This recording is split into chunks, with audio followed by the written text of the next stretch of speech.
Hi, ഞാൻ ഇന്ന് explain ചെയ്യുന്നത് നമുക്ക് ഡിലീറ്റഡ് ആയിട്ടുള്ള ഫയൽസ് എങ്ങനെ റിക്കവർ ചെയ്യണം എന്നുള്ളതാണ് ഞാൻ ഇന്നത്തെ വീഡിയോയിൽ എക്സ്പ്ലെയിൻ ചെയ്യുന്നത്.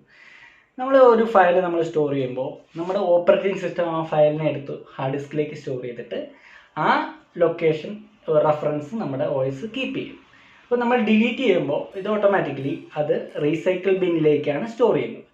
അത് നമുക്ക് റീസൈക്കിൾ ബിന്നിൽ നിന്ന് റീസ്റ്റോർ ചെയ്യാം, അല്ലെങ്കിൽ കട്ട് ചെയ്തിട്ട് വേറൊരു ഫോൾഡറിലേക്ക് പേസ്റ്റ് ചെയ്യാം. അത് ഫസ്റ്റ് വേ. പിന്നെ ഉള്ള ഷിഫ്റ്റ് ഡിലീറ്റ് ഉണ്ട്. നമ്മൾ ഷിഫ്റ്റ് ഞെക്കിയും ഡിലീറ്റും ഞെക്കിക്കഴിഞ്ഞാൽ ഒരു ഫയൽ ഡിലീറ്റ് ആവും. അങ്ങനെ ഡിലീറ്റ് ചെയ്യുന്ന ഫയൽസിനെ, അല്ലെങ്കിൽ നമ്മുടെ എന്തെങ്കിലും മൽഫങ്ഷൻ വഴി ഫയൽ കറപ്റ്റഡ് ആയിപ്പോയി, മിസ്സായിപ്പോയെങ്കിൽ നമുക്കത് റിട്രീവ് ചെയ്യാൻ വേണ്ടിയുള്ള ഒരു സോഫ്റ്റ്വെയറിനെ കുറിച്ചാണ് ഞാൻ ഇന്ന് എക്സ്പ്ലെയിൻ ചെയ്യുന്നത്. അങ്ങനെ ഒരു ടൂളാണ് ഫയൽ സ്കാവെഞ്ചർ എന്നൊരു ടൂൾ. ആ ഫയൽ സ്കാവെഞ്ചർ എന്ന് പറഞ്ഞാൽ അതിനകത്ത് 2 ടാബാണുള്ളത്. ഒന്ന് സെർച്ചും സ്കാനും സേവും. സ്കാൻ എന്ന് പറയുമ്പോൾ അതിനകത്ത് 3 ഓപ്ഷൻസ് ആണുള്ളത്. ഒന്ന് look for, look in and type. Look for എന്ന് പറഞ്ഞാൽ ഏത് ടൈപ്പ് എക്സ്റ്റൻഷൻ ആണ് നിങ്ങൾക്ക് വേണ്ടത് അതൊക്കെ സെലക്ട് ചെയ്യുക. ലുക്ക് ഇൻ എന്ന് പറഞ്ഞാൽ ഏതൊക്കെ ഡയറക്ടറിയിൽ നിന്നാണ് നിങ്ങൾക്ക് റിക്കവർ ചെയ്യേണ്ടത്, അത് പെൻഡ്രൈവ് ആവാം, ഹാർഡ് ഡിസ്ക് ആവാം, എന്ത് ഡയറക്ടറി ആവാം. പിന്നെ ടൈപ്പ് എന്ന് പറഞ്ഞാൽ ക്വിക്കും ഉണ്ട്, ലോങ്ങും ഉണ്ട്. ക്വിക്ക് എന്ന് പറഞ്ഞാൽ നമുക്ക് റാൻഡം ആയിട്ട് നമുക്ക് സെർച്ച് ചെയ്ത് തരും.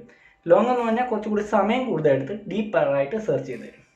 അത് കഴിഞ്ഞിട്ട് നമ്മൾ സേവ് എന്ന ടാബിൽ ക്ലിക്ക് ചെയ്തിട്ട് ഏത് ലൊക്കേഷനിലാണ് നമുക്ക് സേവ് ചെയ്യേണ്ടതെന്ന് കൊടുക്കുക.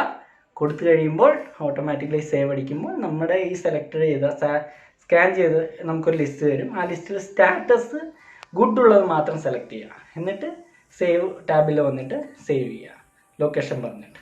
അപ്പോൾ നമുക്ക് ഈ ഫയൽസ് എല്ലാം ഓട്ടോമാറ്റിക്കലി അവിടെ സേവ് ആസ് ചെയ്ത് കിട്ടും. അപ്പോൾ ഓവർ റൈറ്റ് ചെയ്ത് കഴിഞ്ഞാൽ തിരിച്ച് കിട്ടത്തില്ല. അപ്പോഴാണ് ഈ പുവർ എന്ന സ്റ്റാറ്റസ് വരുന്നത്.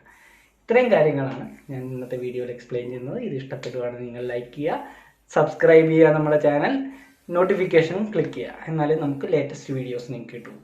അപ്പം മാക്സിമം നിങ്ങളുടെ കൂട്ടുകാർക്കും ഷെയർ ചെയ്യുക. Thank you.